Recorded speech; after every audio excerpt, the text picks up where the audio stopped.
Assalamualaikum warahmatullahi wabarakatuh. Baiklah, saya Tari Tria Utami dengan NIM 200161 dari Prodi Pendidikan Bahasa Indonesia. Hari ini saya akan membacakan atau membuatkan sebuah video pembelajaran kepada Anda semuanya mengenai teks laporan percobaan pada kurikulum 2013.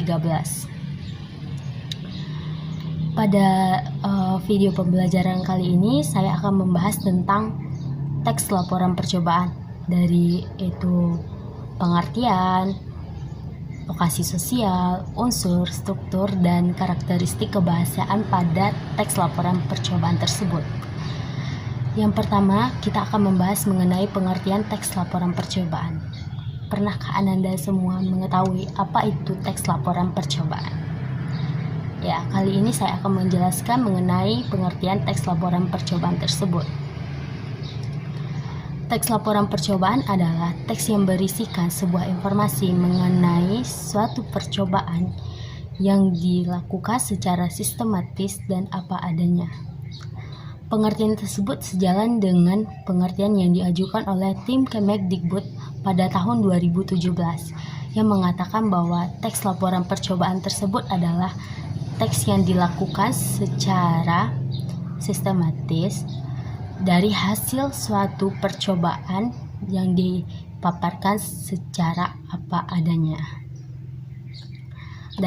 Sekarang kan sudah paham mengenai pengertian teks laporan percobaan. Yang kedua yaitu kita masuk kepada unsur atau lokasi sosial dari teks laporan percobaan. Nah, sekarang kan masih banyak yang tidak tahu mengenai apa sih itu lokasi sosial teks laporan percobaan. Mungkin di diri Anda masing-masing tidak mengetahui apa itu lokasi sosial, beranggapan bahwa lokasi sosial itu hal-hal yang lain. Nah, di kali ini saya akan menjelaskan mengenai lokasi sosial teks. Lokasi sosial teks itu sama dengan lokasi atau tempat yang dapat ditemukan teks tersebut. Kali ini kan kita membahas mengenai teks laporan percobaan. Jadi, lokasi sosial teks laporan percobaan itu adalah tempat ditemukannya atau lokasi ditemukannya teks laporan percobaan tersebut. Lokasi atau tempat yang dapat kita temui teks laporan percobaan ini adalah internet, buku, koran, majalah, ataupun media lainnya. Namun dapat kita ketahui pada masa saat sekarang ini, kita dapat mengetahui atau mendapatkan teks laporan percobaan yaitu di media internet karena cukup mudah untuk diakses. Yang ketiga yaitu kita masuk kepada unsur teks laporan percobaan. Ada 7 unsur yang penting dalam teks laporan percobaan ini. Yang pertama yaitu mengenai judul. Yang kedua latar belakang, yang ketiga rumusan masalah, yang keempat tujuan, yang kelima alat dan bahan, yang keenam langkah-langkah, dan yang ketujuhnya yaitu merupakan hasil. Yang dimaksud dengan judul di sini adalah suatu hal yang harus dikembangkan dalam membuat teks laporan percobaan. Misalnya kita membuat sesuatu, kita harus menentukan judulnya terlebih dahulu. Baru kita bisa membahas tentang apa-apa aja yang ada di dalam judul tersebut. Yang kedua mengenai dengan rumusan masalah. Maksudnya yaitu latar belakang. Latar belakang di sini adalah maksudnya yaitu apa sih, kenapa kita melakukan percobaan tersebut. Penjelasan bentuk paragraf kenapa kita membahas tentang atau melakukan sebuah percobaan tersebut. Yang ketiga yaitu mengenai rumusan masalah. Rumusan masalah ini adalah hal yang berisikan tentang permasalahan yang dibahas dalam teks laporan percobaan tersebut. Misalnya kita kan tidak tahu tadi membuat sesuatu. Jadi kalau kita melakukan sebuah percobaan tentu akan menghasilkan sebuah pemikiran tentang sesuatu yang telah kita lakukan tersebut. Yang ketiga yaitu tujuan. Tujuan itu merupakan apa sih gunanya kita melakukan percobaan tersebut. Tentu kan tujuan kita dari sekarang, karena tujuan itu merupakan motivasi dari kita, kenapa sih kita melakukan percobaan tersebut. Yang kelima yaitu alat dan bahan. Alat itu adalah hal yang dipergunakan dalam melakukan sebuah percobaan, sedangkan bahan adalah sesuatu yang dibutuhkan dalam suatu percobaan. Kalau kita melakukan sesuatu yang berbau dengan percobaan, tentu kita harus melakukan atau menyiapkan bahan dan alatnya. Yang keenam yaitu mengenai langkah-langkah. Langkah-langkah di sini artinya adalah memaparkan bagaimana tata cara dalam melakukan sebuah percobaan tersebut yang dilakukan secara sistematis agar sesuatu yang kita inginkan atau kita capai dalam melakukan sebuah percobaan tersebut berjalan dengan baik. Yang ketujuh yaitu hasil. Hasil itu merupakan kesimpulan. Apa sih yang kita dapat dari hasil percobaan tersebut dan apa yang kita dapatkan dari hal tersebut. Nah, sekarang kan kita udah tahu tuh mengenai struktur, mengenai pengertian, lokasi sosial, dan unsur yang ada dalam teks laporan percobaan.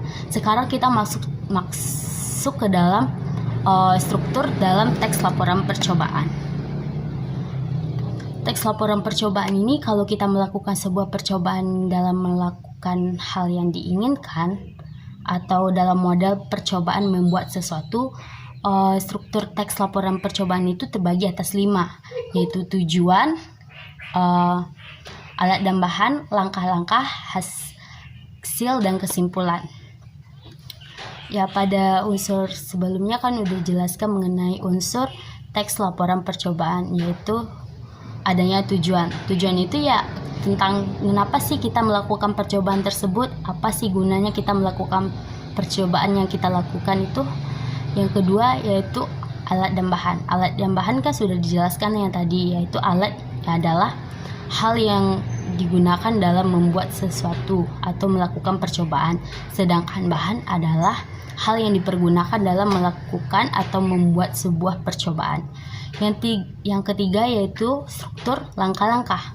Langkah-langkah ini memuat tentang tata cara yang dilakukan dalam suatu percobaan yang dilakukan secara sistematis agar sesuatu yang kita inginkan dalam melakukan sebuah percobaan tersebut terrealisasikan secara benar. Yang keempat mengenai hasil. Hasil ini adalah sesuatu yang kita dapatkan dari proses percobaan tersebut. Hasil ini baru kita dapatkan dari suatu proses percobaan tersebut. Dan struktur yang terakhir yaitu kesimpulan. Kesimpulan itu adalah kesimpulan yang dapat Ananda lakukan dengan mengevaluasi diri Ananda sendiri. Apa sih yang Anda dapatkan dari proses percobaan tersebut? Jadi Ananda dapat menyimpulkan dengan pemikiran Ananda sendiri. Baiklah, kita masuk ke dalam mengenai karakteristik kebahasaan yang digunakan dalam teks laporan percobaan. Menurut tim Kemendikbud pada tahun 2017, karakteristik kebahasaan yang digunakan dalam teks laporan percobaan yaitu antara lain mempergunakan kata aspek umum atau kelompok. Seperti kan kita melakukan sebuah percobaan tentang apa itu membuat sesuatu, maka kita harus mengelompokkan atau memperkenalkan suatu aspek yang umum seperti kendaraan roda 2, transportasi umum, keluarga, ikan, dan lain-lainnya. Yang kedua yaitu banyak memakai kata tugas hubungan logis seperti maka, ketika, dan seterusnya. Yang ketiga, menggunakan kata tugas untuk menjaga tulisan koheren. Maknanya terpadu dengan baik. Yang keempat, banyak menggunakan kalimat yang aktif. Yang kelima, menggunakan kata kerja aktif untuk menggambarkan suatu proses yang akan terjadi. Yang keenam, terdapat kalimat yang menjabarkan urutan kegiatan. Dan yang ketujuh, lebih banyak menggunakan kata benda atau frasa dibandingkan dengan kata orang. Dan yang terakhirnya yaitu beberapa model laporan menggunakan istilah teknis atau istilah bidang ilmu. Maka itulah penjelasan mengenai teks laporan percobaan dari pengertian, lokasi sosial, unsur teks laporan percobaan, struktur teks laporan percobaan, dan karakteristik kebahasaan yang digunakan dalam teks laporan percobaan. Di sini saya akan membagikan kepada Ananda semua mengenai salah satu contoh teks laporan percobaan yang saya buat sendiri. Struktur teks laporan percobaan kan ada 5 tadi, yaitu tujuan, alat dan bahan, langkah-langkah, hasil dan kesimpulan. Di sini saya sudah membuat sebuah teks laporan percobaan yang dapat Ananda baca dan pahami semua. Percobaan membuat perkedel kentang spesial. Perkedel kentang merupakan makanan yang lezat yang berbahan dasar dari kentang. Makanan ini dibuat dengan perpaduan bahan-bahan yang khas yang menjadikannya sebagai cemilan yang menarik untuk dinikmati. Selain itu, perkedel kentang merupakan makanan memiliki rasa yang khas dengan perpaduan kentang dengan bumbu-bumbu yang dilapisi telur di luarnya yang menambah kenikmatan ketika menyantapnya. Percobaan ini dilakukan untuk memberikan informasi tentang langkah-langkah cara pembuatan perkedel kentang yang spesial dan sebagai inspirasi kepada pembaca tentang bagaimana membuat perkedel kentang yang spesial dan mudah untuk dibuat.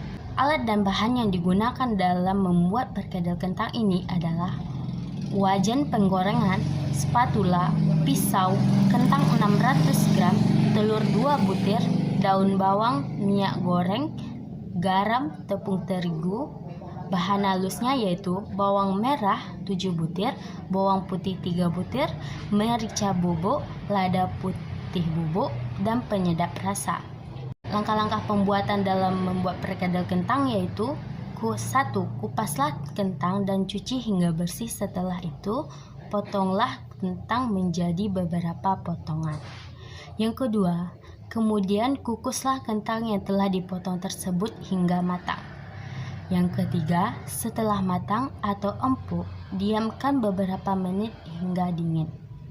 Yang keempat, haluskan bawang merah dan bawang putih hingga benar-benar halus, lalu tumbuklah kentang tadi secara perlahan sampai halus. Yang kelima, setelah semuanya halus, campurkanlah bumbu-bumbu yang telah dihaluskan tadi dengan kentang dan aduklah dengan merata. Yang keenam, lalu tambahkan garam, merica bubuk, lada putih bubuk, garam, dan tepung secara perlahan dan diaduk lagi sampai tercampur rata. Setelah semuanya tercampur rata, lalu bentuklah adonan sesuai yang diinginkan. Yang ketujuh, kemudian kocoklah telur hingga kuning dan putihnya benar-benar tercampur dengan baik. Yang kedelapan, balurilah adonan yang sudah dibentuk tadi dengan telur sampai semua adonan habis. Dan yang sembilan, lalu gorenglah adonan yang telah dibaluri telur tersebut dengan menggunakan api sedang sampai warnanya berubah menjadi kecoklatan. Perkedel kentang spesial yang lezat pun siap untuk disajikan dengan rasa yang lezat dan nikmat serta tekstur kentang yang lembut yang menambah kenikmatan dari perkedel kentang tersebut, yang bisa dijadikan sebagai lauk pendamping makan ataupun hanya sebagai cemilan yang lezat. Perkedel kentang memang unik dan memiliki rasa yang ciri khas tersendiri. Dengan dibaluri telur di luar adonan yang crispy, tentu akan menambah kenikmatan perkedel kentang tersebut. Dengan memasak perkedel kentang secara sendiri, maka akan terasa lebih enak dan nikmat. Selain itu, juga berpengaruh baik untuk kesehatan karena menggunakan bahan-bahan yang berkualitas, tentu juga dengan pengolahan yang lebih bersih. Selain hal tersebut, dengan cara membuat perkedel kentang secara sendiri, maka akan lebih hemat daripada dibeli. Lebih baik dibikin sendiri, karena lebih nikmat, sehat, dan hemat.